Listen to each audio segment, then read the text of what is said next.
Hati-hati buat naikin lifestyle lu. Budget lu naik ke mobil, ini udah susah banget buat lu turun lagi ke Gojek gitu ya. Lu udah gokar gini, lu mau turun lagi ke Gojek ini udah susah banget. Jadi hati-hati dengan kalian ini pengen naikin jumlah lifestyle kalian. Misalkan awalnya naik ekonomi, terus saya kan coba-coba business class. Ada beberapa orang yang gak susah lagi buat balik ke ekonomi. Jadi kalian harus belajar buat hati-hati ketika gue pengen mencoba buat naikin lifestyle gue. Apakah ini gue udah deserve atau belum? Gue punya rules yang ekstrim banget bahkan. Kalau orang-orang di luar sana ya, lu pernah denger itu set 1x10. Jadi kalau misalnya gue pengen beli barang A, misalnya gue pengen beli laptop ini, atau misalnya gue pengen beli motor baru, mobil baru, gue harus punya 10 kali dari gaji gue. Tapi gue pribadi kali 100. Jadi kalau misalnya gue pengen beli laptop ini, laptopnya harga 10 juta, ya gue harus kali 100 dari ini, atau gue harus menghasilkan kali 100 dari ini, net worth gue itu kali 100 dari ini, jadi ini cuma 1% dari net worth gue, baru gue bisa beli itu. Karena drawdown 1% atau kena 1% dari 100 ini nggak bakal begitu berasa, tapi 1 dari 10 itu menurut gue masih berasa. Jadi hati-hati buat naikin lifestyle lu. Budget lu naik ke mobil, ini udah susah banget buat lu turun lagi ke Gojek gitu ya. Lu udah gokar gini, lu mau turun lagi ke Gojek ini udah susah banget. Jadi hati-hati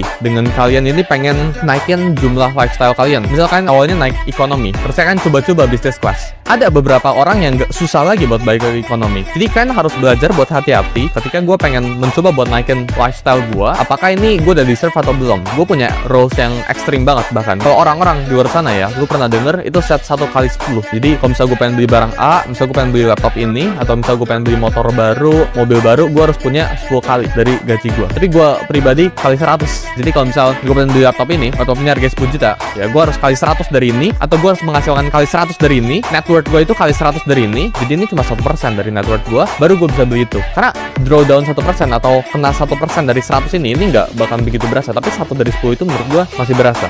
Jadi hati-hati buat naikin lifestyle lu. Budget lu naik ke mobil, ini udah susah banget buat lu turun lagi ke Gojek gitu ya. Lu udah gokar gini, lu mau turun lagi ke Gojek ini udah susah banget. Jadi hati-hati dengan kalian ini pengen naikin jumlah lifestyle kalian. Misalkan awalnya naik ekonomi, terus saya kan coba-coba business class. Ada beberapa orang yang gak susah lagi buat balik ke ekonomi. Jadi kalian harus belajar buat hati-hati ketika gue pengen mencoba buat naikin lifestyle gue. Apakah ini gue udah deserve atau belum? Gue punya rules yang ekstrim banget bahkan. Kalau orang-orang di luar sana ya, lu pernah denger itu set 1x10. Jadi kalau misalnya gue pengen beli barang A, misalnya gue pengen beli laptop ini, atau misalnya gue pengen beli motor baru, mobil baru, gue harus punya 10 kali dari gaji gue. Tapi gue pribadi kali 100. Jadi kalau misalnya gue pengen beli laptop ini, laptopnya harga 10 juta, ya gue harus kali 100 dari ini, atau gue harus menghasilkan kali 100 dari ini, net worth gue itu kali 100 dari ini, jadi ini cuma 1% dari net worth gue, baru gue bisa beli itu. Karena drawdown 1% atau kena 1% dari 100 ini nggak bakal begitu berasa, tapi 1 dari 10 itu menurut gue masih berasa.